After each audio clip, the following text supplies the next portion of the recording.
Hey guys, just wanted to get on here and make a short video on about what you can do after a loved one has passed on and you don't want to go through the probate process, and it is a small estate. There's not very many videos out there about it, so I figured that I would get on here and make a video about how to take care of some of those things, because I just went through it and it was very difficult. There was nothing out there helping to explain anything. Now, I mean, you can talk to lawyers, but some of those cost money, which I don't have, but there's a few that's free, but that you can get. If you want to talk to a free attorney, you can talk to your local courthouse, and they usually will have a phone number you can call to get free legal help with things like this or any other legal issue that you have. They have legal aid that can help you. But first off, we're going to talk about bank accounts. If the balance is below a certain amount, most banks will allow you, as an heir, being a son or a daughter or a husband or mother or anything like that, anybody that's directly related to the deceased, the heir, you would with the bank, after 30 days you could go up there and bring a death certificate, and they would split the what's left in the bank account between the heirs that come forward, as long as it's below a certain amount. Now, if you're getting, I think I think in Tennessee, I don't know about everywhere, but I know here, I think it was, if it's below 20,000. Now, if you get above 20,000, you would have to do the what we're going to get into later. It's called a small estate affidavit. You could fill one of those out if it's less than 50,000. Now, if it's more than 50,000, you're going to have to do the probate process. There's no way of avoiding it. But so that's bank accounts, and then I want to get into cars. If you inherited a car and you don't want to go through the probate process, you can and all these documents you can print off offline. But with cars, you want to print off an affidavit of inheritance.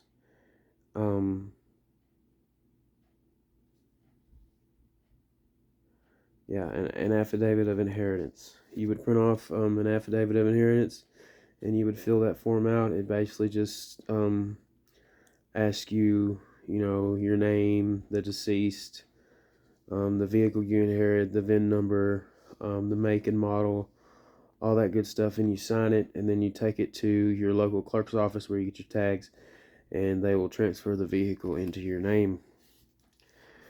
And then the next thing I want to talk about is houses. If your loved one passed away and they have a house that is worth less than $150,000, you can fill out an affidavit of heirship, and then take your affidavit of heirship to the Register of Deeds in your local community, wherever the property is located, and they will transfer the property into your name without going through the probate process.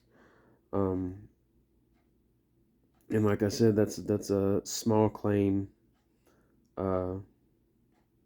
affidavit of heirship, a small estate, anything under 150,000. Now, if it's worth more than 150,000, you'll definitely have to go through the probate process, and somebody will have to divide all that up. If there's nobody in your family that, if you do have to go through the probate process and there's nobody in your family that can do that, they you can hire a lawyer to do it. But in my situation, I didn't have the money to hire a lawyer to do it, and so I found loopholes around it to be able to not have to go through the probate process and spend a bunch of money on a lawyer, because uh, nobody in my family was qualified to be the the representative to divide up the property.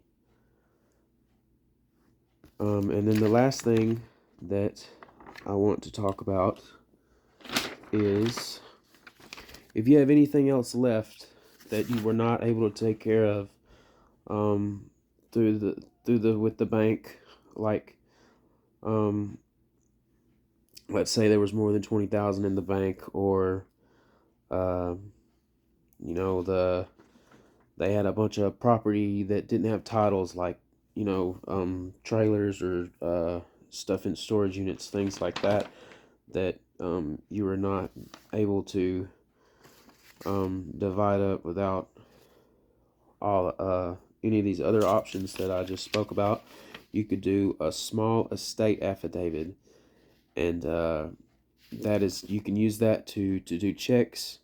Like if you get an insurance check or something after your loved one has passed away, and the insurance company won't change the check to write it to you or anything like that, you can, because that was my situation, that's why I had to do this. You would do a small estate affidavit. You can print that off online, and you just fill it out, and you turn it into your local courthouse, and then they will be able to uh, help you along in the process and give you what you need to be able to cash that check. Because I know there was nothing online explaining how to cash a check that was wrote to somebody else. You can try to do a third party check, but if the person's deceased, they're probably going to red flag you. A lot of times when you do a third party check, they're going to want somebody else, the person that check it is, there to sign the paper with you and stuff like that. So it's really hard to cash checks that are not in your name, and the only way to get that done is the small estate affidavit.